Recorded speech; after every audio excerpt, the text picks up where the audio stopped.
understand it, there's been coverage of an incident at the Conservative Society at Oxford, between Oxford and the UCL Conservatives.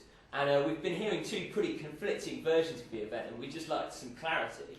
So, the Oxford student newspaper reports that you escorted a fellow student out of the event after he made sexist remarks. But the UCL Cheese Grater is saying that you were personally engaged in that sexism. So, which version is true?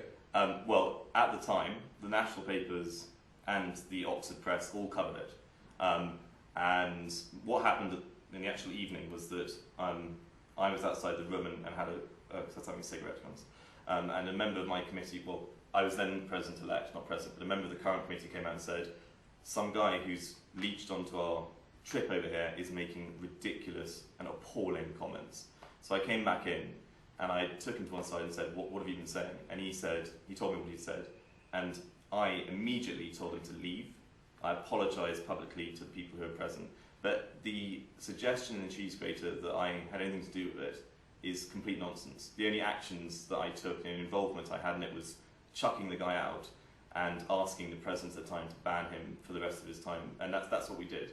Yeah, you can look at the articles back then, you can talk to him who's there. No, I had nothing to do with it. And to be honest, I think that there's a lot of sort of political work going on by certain elements who are supporting other candidates to try and make me out to be something I'm not.